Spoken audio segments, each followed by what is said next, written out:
E aí, pessoal, no primeiro ano, como é que vocês estão? Espero que muito bem. Ó, hoje vamos dar continuidade à nossa revisão, tá certo? E ao final dela, eu vou passar o esqueminha de prova. Então, vamos lá. 3 pedras são atiradas horizontalmente do alto de um edifício, tendo suas trajetórias representadas a seguir. Então, tem a pedrinha que cai mais próximo do ponto de lançamento, B, que é a pedrinha que vai cair um pouco mais longe, e C, que é a que tem o maior alcance. Vale lembrar que o alcance é totalmente determinado pelo Vx, né? A velocidade no eixo x. Quanto maior for essa velocidade, mais longe a pedra vai cair. Maior vai ser o alcance dela. E vale lembrar também que no eixo horizontal, né, a velocidade é constante, trata-se de um movimento uniforme. Então, vamos lá. Admitindo-se a resistência do ar desprezível, é correto afirmar que, durante a queda, as pedras possuem... Então, vamos lá. Vamos analisar.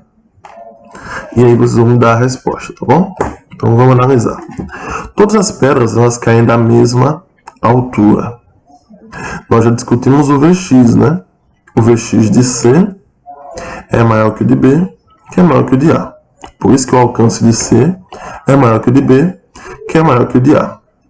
Mas a gente tem que a altura é a mesma.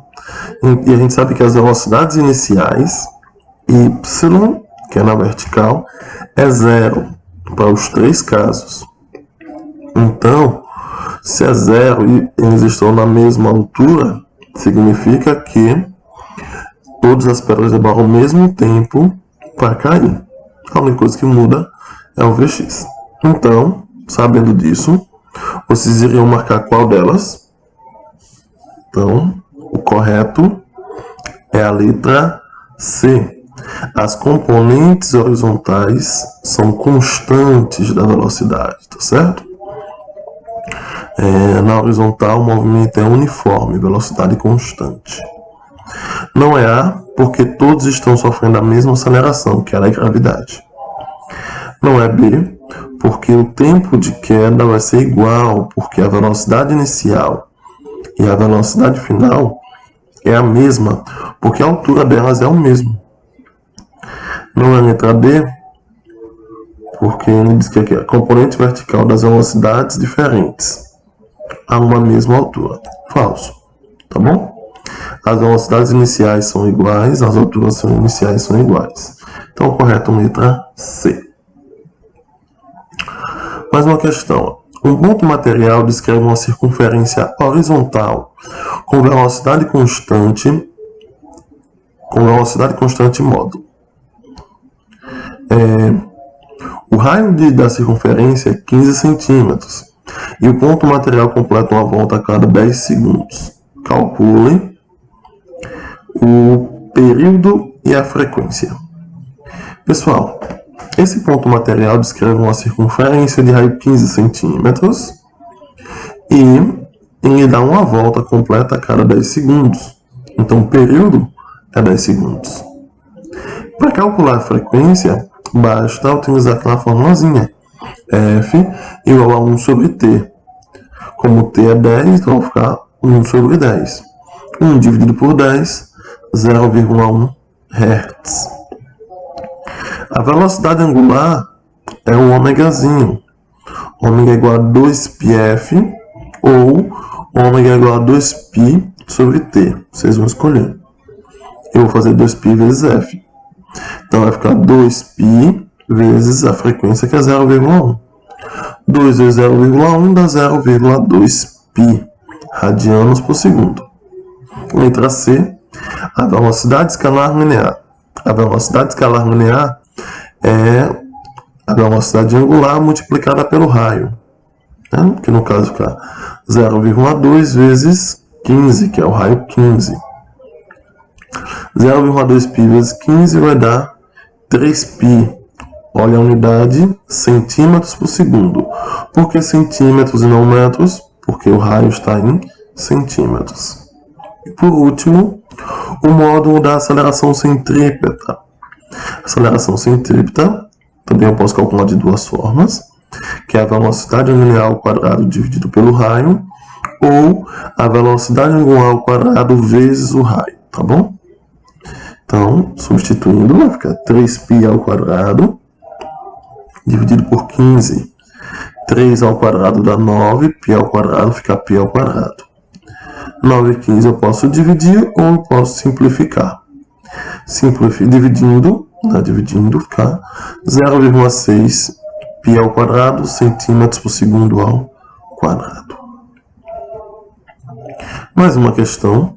Considera um computador que armazena informações em um disco rígido, que gira com a frequência de 120 Hz. Cada unidade de informação ocupa um comprimento físico de 0,2 micrômetros na direção do movimento de rotação do disco. Quantas informações magnéticas passam por segundo pela cabeça de leitura se ela estiver posicionada a 3 centímetros do centro de seu eixo, como mostra o esquema simplificado apresentado abaixo. Considere π igual a 3. Então vamos lá. Essa letra grega aqui, Mi, N vale 10 elevado a menos 6, tá bom? Então vai ficar 0,2 vezes 10 a menos 6. Então cada informação ocupa esse tamanho. Então o que eu preciso saber é o tamanho da circunferência, tá bom? Quando o raio for 3 centímetros. E aí eu vou pegar o tamanho da circunferência e dividir por esse tamanho aqui, que é o comprimento de uma informação. E aí eu vou saber quantas informações eu tenho nessa distância de 3 centímetros. Então, primeiro passo, eu tenho o raio, tenho a frequência. Eu vou calcular a frequência angular, a velocidade angular, tá bom? Do nosso disco rígido. Então, vai ficar V igual a 2πf vezes o raio. Eu já calculei aqui a velocidade linear, tá certo? 2πf é a velocidade angular, e a velocidade angular multiplicada pelo raio vai dar a velocidade linear. Então, vai ficar 2 vezes π, que é 3, vezes a frequência, que é 120, vezes o raio que eu quero em metros, tá bom? Porque essa distância aqui está em metros.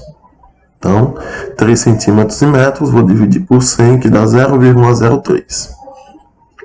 Multiplicando, dá 21,6 metros por segundo. Velocidade linear é ΔS sobre ΔT.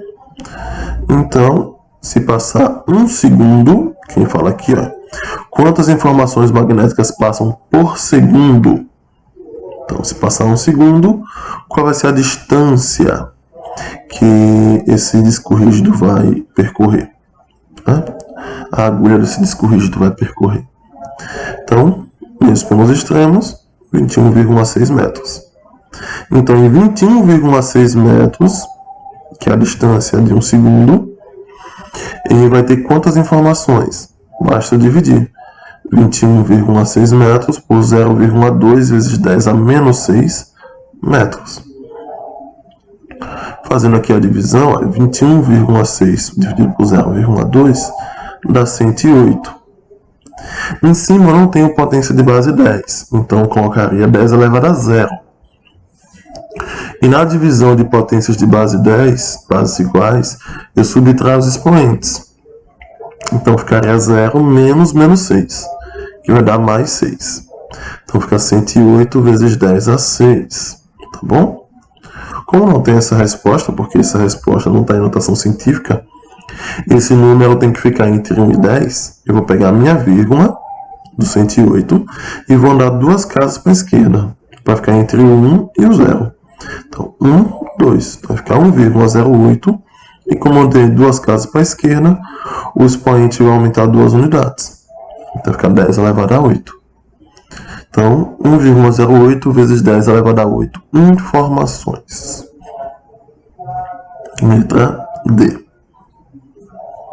Pessoal, para encerrar, né? Esqueminha de prova.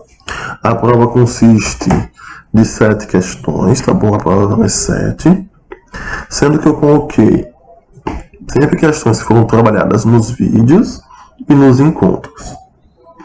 Vai ser uma questão de lançamento oblíquo, 2 questões de lançamento horizontal, 4 questões do movimento circular, que pode ser envolvendo frequência, pode ser envolvendo transmissão, pode ser envolvendo velocidade angular, velocidade linear, pode ser envolvendo aceleração centrípeta, pode ser envolvendo qualquer coisa que foi feito na videoaula ou nos encontros.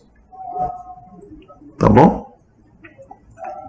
Então, tchau, tchau.